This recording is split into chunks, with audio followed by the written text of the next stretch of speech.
लगातार संजय राउत भी बयानबाजी कर रहे हैं और संजय राउत ने तमाम बातें मुंबई के लिए कही थी, क्योंकि एक्ट्रेस कंगना रनौत महाराष्ट्र सरकार पर लगातार हमलावर हैं। और आपको बता दें कि कंगना एक बार फिर बोली है, मूवी माफिया और सुशांत के हत्यारों के साथ पार्टी करते थे आदित्य ठाकरे। अब आदित्य ठाकरे का नाम भी कंगना की जुबान पर आया है और आदित्य ठाकरे को लेकर भी कंगना काफी कुछ कह रही हैं। ममता, बिल्कुल, एक्ट्रेस कंगना रनौत और महाराष्ट्र सरकार पर लगातार हमलावर होती हुई नजर आ रही है।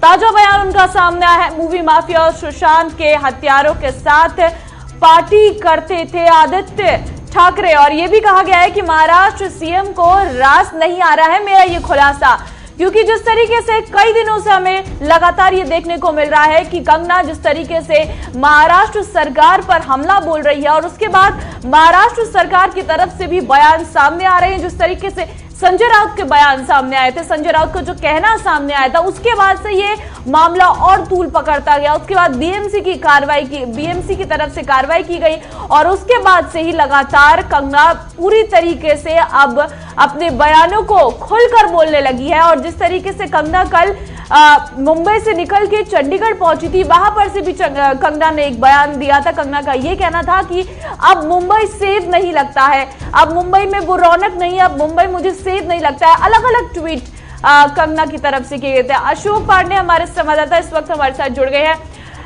अशोक, अब तो कंगना रनौत की तरफ से सीधे आदित्य ठाकरे पर हमला किया गया है। अब साफ तौर पर कंगना रनौत बोलती हुई नजर आ रही हैं कि जो पार्टियां होती थी उसमें आदित्य ठाकरे भी थे।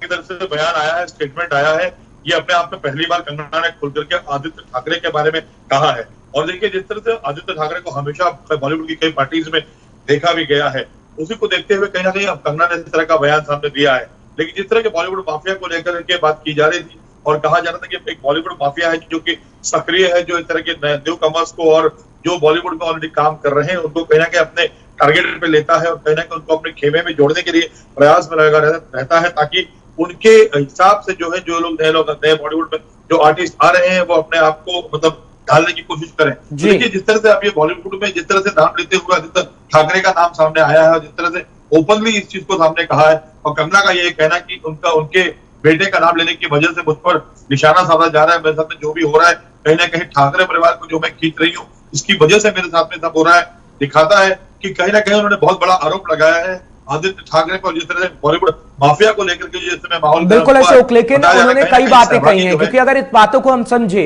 उन्होंने माफिया बोला है, मूवी माफिया, सुशांत का नाम लिया, पार्टी का जिक्र किया, क्योंकि जब सुशांत का केस सामने आया था तो उस पार्टी का जिक्र भी किया गया था और कहा गया था कि पार्टी हुई थी जिसमें आदित्य ठाकरे की मौजूदगी थी। उसका सच तो खैर जांच में सामने आ पाएगा। क्या कहीं ये इशारा तो नहीं है कंगना का कि ऐसी पार्टीज हुआ करती थी, आदित्य ठाकरे रहा करते थे, लेकिन आदित्य ठाकरे का नाम कभी सामने नहीं आया, इसलिए अब कंगना प्रमुखता से बोल रही है आदित्य ठाकरे के बारे में? इशारा हो सकता है।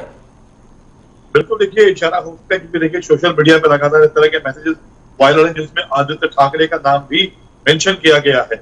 और एक निजी चैनल पर इंटरव्यू करते हुए कल नीतीश राणे ने भी ये कह दिया कि जो दिशा वसालियन के साथ में जो चीजें हुई हैं उसमें बॉलीवुड के कई कलाकार थे और साथ ही साथ 2 बड़े नेता के नाम भी उन्होंने बताया। हालांकि उन्होंने नाम एक्सपोज नहीं किया, लेकिन एक इंटरव्यू देते हुए उन्होंने साफ साफ कह दिया कि बॉलीवुड के कलाकारों के साथ साथ कुछ नेता भी थे जिन्होंने खास तौर से दिशा सालन को जबरदस्ती जो है पार्टी में बुलाया। बुलाने के बाद में जब वो वहां से नाराज होकर निकली और मलाड़ के अपने घर पहुंची, जिसके बाद में उनकी आत्महत्या की खबर सामने आई। तो देखिए, कई खुलासे इस तरह से होते दिखाई दे रहे हैं और जो नाम खासतौर से आदित्य ठाकरे का सोशल मीडिया पर वायरल हुआ था उसको लेकर के कहीं ना कहीं जिस तरह के दावे नीतीश राणे ने किए हैं और इस चीज को लेकर उन्होंने कहा है कि अगर सीबीआई मुझको बुलाती है जांच के लिए तो मैं ये नाम भी बताऊंगा। तो देखना है, क्योंकि लगातार देखिए लंबे समय से नीतीश राणे आदित्य ठाकरे पर हमला कर रहे हैं और सोशल मीडिया के माध्यम से हमेशा उनको टारगेट करते आए हैं। अब जिस तरह की बातें एक इंटरव्यू के दौरान नीतीश राणे ने की है, देखना है कि क्या वाकई में सीबीआई को बुला करके इस मामले में उनसे पूछताछ करती है तो उसमें किस नेता का वो नाम लेते हैं। बिल्कुल अशोक, क्योंकि जब सुशांत का मामला सामने आया था तो स्टार्टिंग में आदित्य ठाकरे का नाम काफी सुर्खियों में था। बहुत कहा जा रहा था कि आदित्य ठाकरे इस मामले पर है। क्या यही वजह तो नहीं है कि महाराष्ट्र सरकार पूरी तरीके से चुप है और इस पूरे मामले पर कुछ भी बोलती हुई नजर नहीं आ रही और पुलिस की तरफ से भी कार्रवाई नहीं की गई? देखिए ममता, जिस तरह का मौन धारण करके बैठी है महाराष्ट्र में सरकार, उसको देख के लगता है कि वाकई में कोई ऐसा बड़ा नाम है जिसको छुपाने का जो है प्रयत्न महाराष्ट्र की सरकार की तरफ से किया जा रहा है। लेकिन अभी ये कहना बहुत जल्दबाजी हो गई। देखिए जिस तरह से उद्धव ठाकरे ने 2 दिन पहले जो प्रेस कॉन्फ्रेंस की, उन्होंने वर्तमान स्थिति को लेकर के कुछ भी कहने से साफ तौर से करनी काट ली। यानी जो माहौल चल रहा है महाराष्ट्र में, ऐसा नहीं है कि सूबे के मुख्यमंत्री होने के बावजूद उनको इसके बारे में मालूमात नहीं होगी थी, बावजूद इसके उन्होंने पूरे आधे घंटे के प्रेस कॉन्फ्रेंस में उन्होंने ऐसी कोई भी बात नहीं कही जिसको लेकर के माहौल महाराष्ट्र में चल रहा है। और सुशांत के मामले पर तो वो हमेशा किनारा ही करते हुए नजर आए हैं, कभी भी कुछ बात नहीं की, क्योंकि राज्य के मुख्यमंत्री होने के बावजूद इतना बड़ा केस उनके राज्य में चल रहा है, लेकिन वो कभी कुछ भी कहते हुए नजर नहीं आए हैं।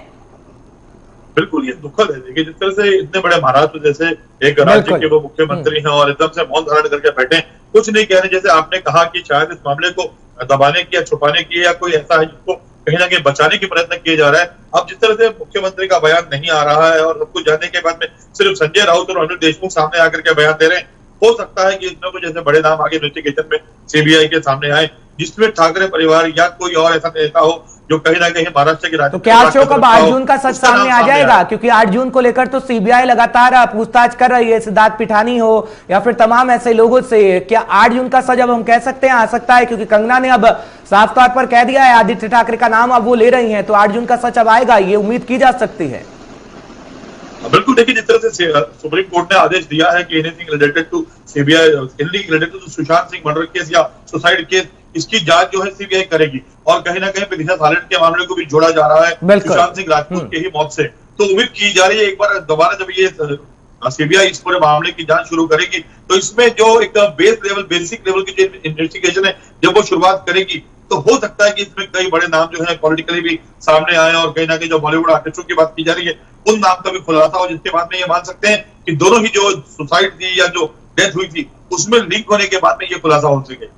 लेकिन अशोक ये देखिए ना, जिस तरीके से कंगना के समर्थक हैं, क्योंकि अब कई जगह में देखने को मिल रहा है कंगना का समर्थन इस कदर हो रहा है, क्योंकि जिस तरीके से महाराष्ट्र सरकार की तरफ से उन पर कार्रवाई की गई। अब जिस तरीके से हम पहले देख रहे थे महाराष्ट्र सरकार ये कहती हुई नजर आ रही थी कि कंगना ने जो पंगा लिया है वो भारी पड़ रहा है, लेकिन अब वहां पर उलट होता नजर आ रहा है। महाराष्ट्र सरकार ने जो पंगा कंगना से लिया है अब महाराष्ट्र सरकार पर भारी हो सकता है। अगर समर्थक इस मुद्दे को उठाते हैं तो आदित्य ठाकरे पर एक बड़ी गाज गिर सकती है और सरकार पर भी गिर सकती है। बिल्कुल। देखिए आपने जो कहा उलट पड़ रहा है, वाकई में उलट पड़ रहा है और एनएचआरसी ने बकायदा संबंध भी भेज दिया है, एक शिकायत भी दर्ज कर दी है जबकि संजय राउत और उद्धव ठाकरे के खिलाफ, जिसको लेकर के ये कहा जा रहा है कि जिस तरह की उन्होंने कार्रवाई कंगना के साथ में की है उनको नोटिस भेजा गया है। तो देखिए ऐसा नहीं है कि जिस तरह से कह दिया शिवसेना ने कि उसको भारी पड़ेगा। अब स्वयं इस बात को शिवसेना के लोग मानते हैं और संजय राउत मानते हैं कि किस तरह से उनके गले के पास बन चुका है कंगना वाला मामला। इसी को लेकर के जब पत्रकारों ने उनसे पूछा संजय राउत से कि आप बताइए जिस तरह से अब कंगना आ चुकी है और उनके घर को डिमोलिश करने की बात की जा रही है, खार का घर जो अब वो भी तोड़ने की बात की जा रही है, उसमें क्या करेंगे? तो संजय राउत ने खासतौर से कंधी काटते हुए कह दिया कि हमारा मामला नहीं है, ये बीएमसी का मामला है, बीएमसी इसमें कार्रवाई करेगी। बिल्कुल। अगर बीएमसी का मामला है तो पहले से आप बयानबाजी करते आ रहे हैं, पहले से तो हम देख लेंगे, उखाड़ देंगे, तोड़ देंगे, फोड़ देंगे, जो बयानबाजी है संजय राउत की तरफ से की जा रही है, तो आप क्यों कंधी काट रहे हैं? ये कंधी काट बिल्कुल। और अगर बीएमसी के बारे में अशोक कह ही रहे थे तो फिर सामना में क्यों लिखा कि उखाड़ लिया? बीएमसी